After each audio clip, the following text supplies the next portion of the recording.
What's happening, good people? Welcome to the channel. I'm Wes, aka Mr. Budget Watch, and today we'll be reviewing a Troubled Turtle homage from RDUNAE. So this was kindly provided by their official store on AliExpress. Link for that will be in the description.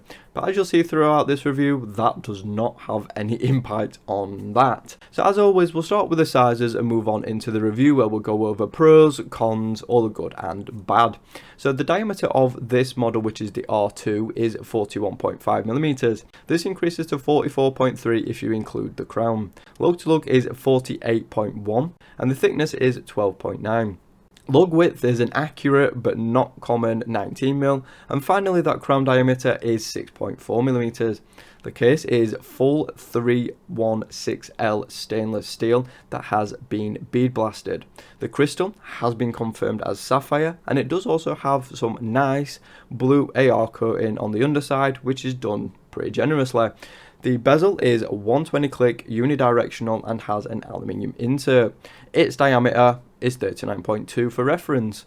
We have a screw down crown and case back, which gives us a water rating of 150 meters, which is on par with the Seiko 6105 8000 it's a homage to. On the supplied silicone strap, it weighs 86 gram, and finally the lume compound used is C1 Superluminova, but more on that in a little bit. So now let's dive in and talk the big highlight of this watch for me, the dial. So this has a very subtle fume effect and it's lovely.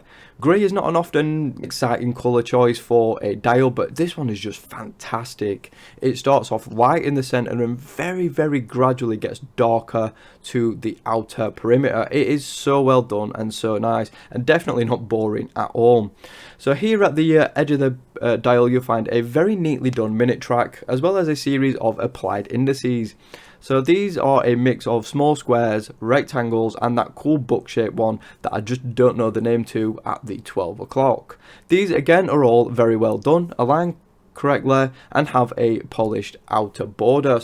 The only place that does not have an indice is at the 3 o'clock, where you'll find a bordered date window.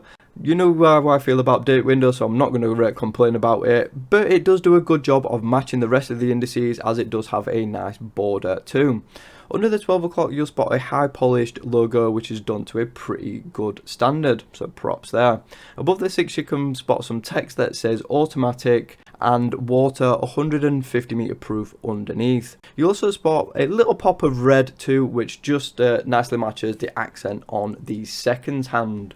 Speaking of the hands, they are high polished and done in a typical 6105 style. They are lume filled, though my sample does have a small scratch on the hour hand. It's not visible to the eye, but under macro I did notice it, and I thought it would be worth mentioning. The other hands are blemish free, luckily. Moving outwards and upwards to the rehort, and this one has a cool bead blasted finish to match the case. This is something you don't see all that often, but it's just a nice little aesthetic touch that really does tie the whole watch together. Up to the bezel next, and we have an aluminium insert, which is pretty well done. I don't think ceramic would have worked very well in this case, so I definitely think aluminium is the best choice. I would have preferred steel. I think that would have gone that extra level, but aluminium is perfectly fine. On here we have some contrasting black numerals and little dots at every minute, so it's actually quite functional for timing. It's also thankfully 120 click and has a very nice response. It's also tactile, well defined clicks, and is easily one of the best I've ever used.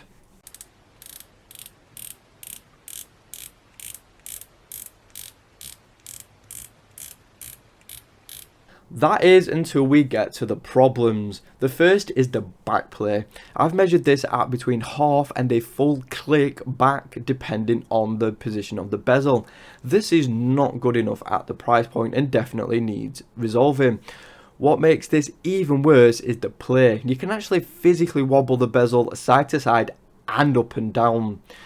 This is just a real letdown.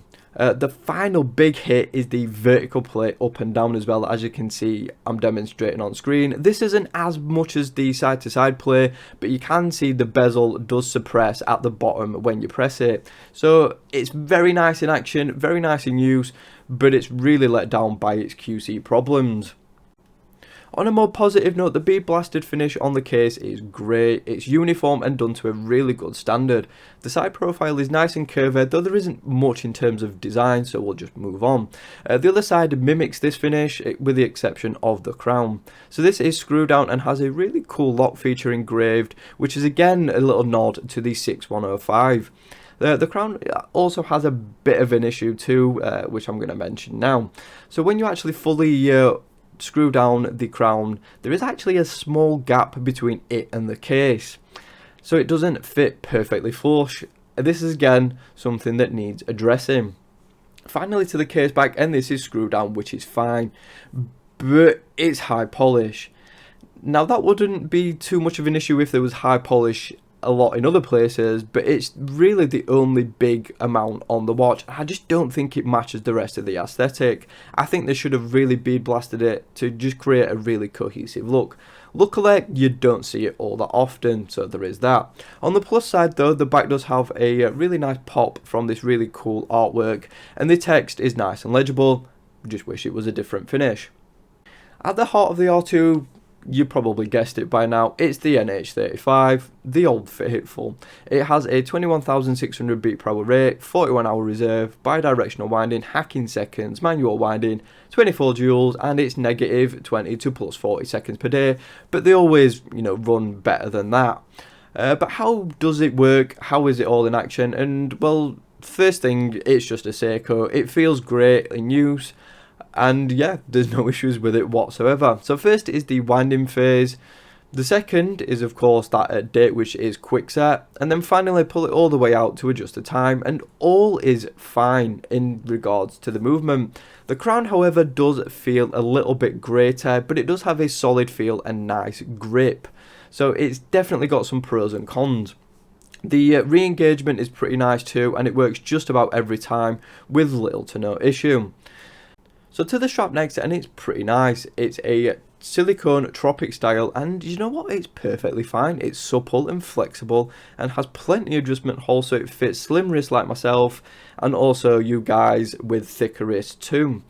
The shorter side has a floating keeper and a brushed steel buckle.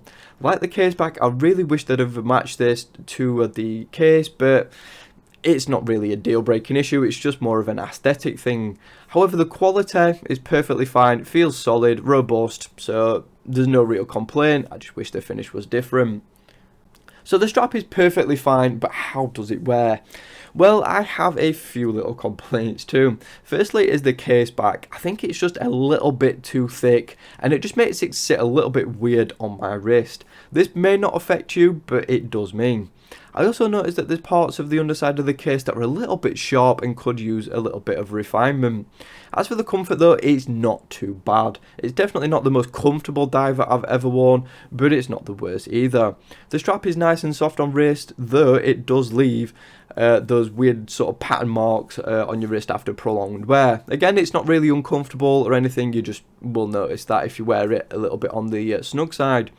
The case profile is nice and would hug my wrist quite well if it wasn't for the case back being as big as it is. So if it was more shallow, it would definitely sit a little bit better. But as a whole, it's a comfortable experience, but not the most comfortable like I've mentioned. On the plus side, it fits my 6-inch wrist with no overhang at all. So if you have a similar size wrist to myself or larger, you'll be perfectly fine. To the glow, and this uses a C1 compound of lume, which is my first ever experience with it. Usually I've seen BGW9 or C3 or even, Seiko's Lumibright or other stuff, but C1 is new to me, and well, this is my experience with it. So first in the positives, I love the shade of green. It's a little bit more minty looking than C3, which is really bright and green. So I do like the more subtle sort of colour to it. I think it's really nice, and it definitely suits the colour scheme of the watch quite well. However, the fill on this is a little bit mediocre. And what I mean by that is you can actually see in the Lume video, you can see the 6 and 9 are a little bit thin on application compared to the rest of the indices. So this just creates a little bit of an odd look. So this is definitely something that needs addressing. I think the hands are pretty solid though, and they are quite bright, as are the indices. The Lume fill seems to be pretty solid there, just not uniform all the way around. The Lume prip is pretty decent too, and I would say overall the Lume is good, but it's not quite on par with C3. I think it does need a more generous application, and then I think it probably would be on par. But in this case, in this watch, it's just not quite up to scratch for the price point. Now to round out the review, the R2 does have a lot going for it, especially in the looks department, being one of the nicer Homages I've had hands-on with.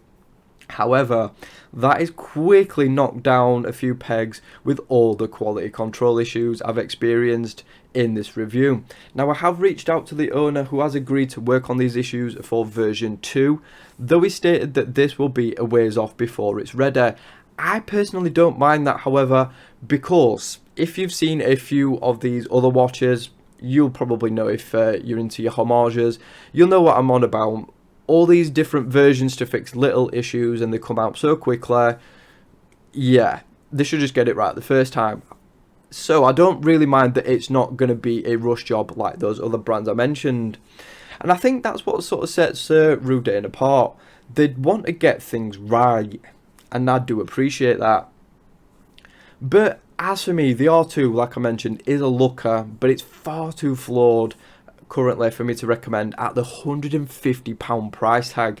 I'd definitely advise, if you're interested in one of these, to wait for version 2, which I'm hoping to get on the channel when it comes out.